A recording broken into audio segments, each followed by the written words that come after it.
folks, I am Caesar, lecturer in English from NRK Academy. Now I am going to teach you a beautiful poem from Edgar Allan Poe. The name of the poem is Annabel Lee. It was many and many a year ago in a kingdom by the sea that a maiden there lived whom you may know by the name of Annabel Lee. And this maiden, she lived with no other thought than to love and be loved by me. So you see a platonic element of love and metaphysical aroma of love in this poem. So long back, many years ago, there was a beautiful girl, an enchanting girl by name Annabel Lee, with whom the poet himself fell in love with. Right? There was a beautiful kingdom by the sea, and they loved each other. And the girl's only passion, the girl's only emotion is just love, only for the poet himself.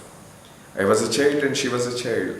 So it was a sensitive love, formal emotion of love, which took into a form in the childhood of these two small thoughts. In this kingdom by the sea, but we loved with a love that was more than love, I and Annabel Lee. So it was not merely love for love's sake, it was a pleasant love, platonic love, pious love, which was there between the two, Annabel Lee and the poet himself. They loved selflessly, they rejoiced each other's companionship. With a love that the winged seraphs of heaven, the term seraph means an angel in Bible with the highest rank, coveted her and me.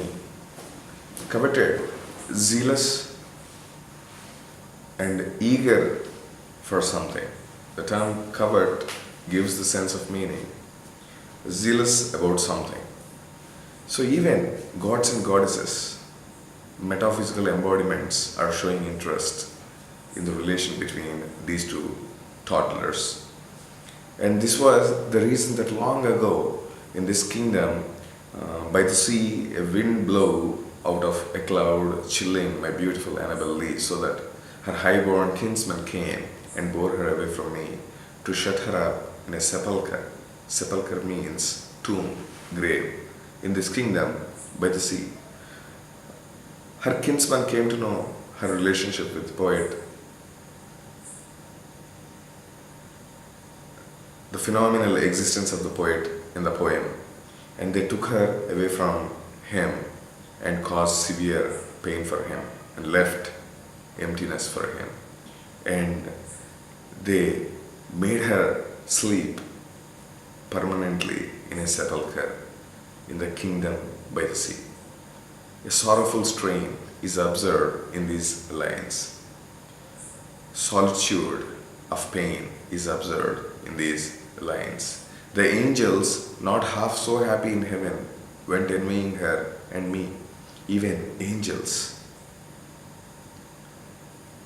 and metaphysical forces beyond the perception of humans, they started being envious towards them. What a relationship it is, how sweet it is, how sensitive it is, how platonic it is. This made them feel envy towards Annabel and the boy she loved so seriously and immensely. Yes, that was the reason that the wind came out of the cloud by night, chilling and killing my Annabel Lee. When our nerves feel the maximum extent of chillness, they lose the life force. The metabolism becomes zero. Then science says the person is dead. Similarly, the blow of air came from the clouds of heavens in the night, killing my beautiful, my beloved Annabel Lee and left me alone for good. But our love, it was stronger by far than the love of those who were older than we, of many far wiser than we, and neither the angels in heaven above nor the demons down under the sea. As far as age is concerned, Annabel and the boy she was in love with were very small, and there were people who were older than these two. They too had great and uncomparable stories to be revealed. But the relationship, the bond, the emotions which are incorporated in this beautiful poem that are exceptional, unique, and essential to be read with care and diligence. Wiser people have relationships. Older people too have beautiful and memorable relations. Even neither the angels nor the demons couldn't understand the mysterious element called love. They can never decipher my soul from the soul of the beautiful Annabel Lee. We are two different souls, but embedded in one body. But the most mysterious aspect of love is the moment these two started loving each other, there are no two different souls anymore. These two have become one, like numero uno. So they have become one spiritually. So what is the difference in realistic terms? There might be two different bodies, but started feeling uniqueness in oneness. The greatest emotion called love makes always unique things become possible. Impossible seems possible. For the moon never beams without bringing me dreams of the beautiful Annabel Lee. And the stars never rise, but I feel the bright eyes of the beautiful Annabel Lee. And so, the night tide, I lie down by the side of my darling, my life and my bride in the sepulchre, there by the sea, in her tomb, by the sounding sea. So she was buried. The grave is near the sea, by the sea. For the moon never beams without bringing me dreams. Moon and full moon are quite happy to be associated with. They impact our brain, they influence our brain, they carry away our emotions and leave a soft tinge of sensitiveness. And the stars never rise. I feel the bright eyes, beautiful Annabel Lee. When I see stars, I simply feel they are no more stars. They are the most beautiful eyes of Annabel Lee. And of my darling, my life, my bride.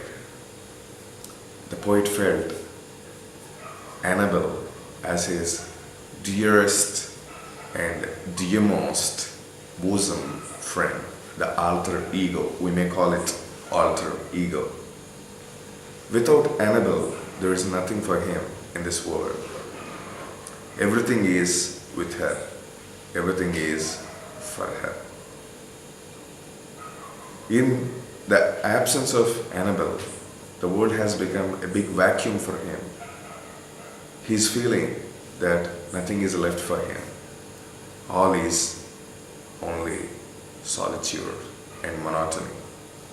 In the sepulchre, there by the beautiful sea, she was sleeping.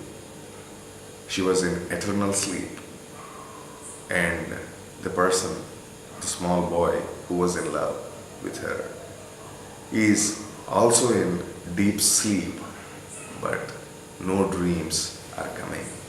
There is no joy, There is no happiness anymore, only pain, pangs, and solitude. This is a beautiful poem written with the literary device called pathos, and in every strain of the poem you see pathetic emotions running through and rolling from each line and bringing out the literary effect on every literary brain.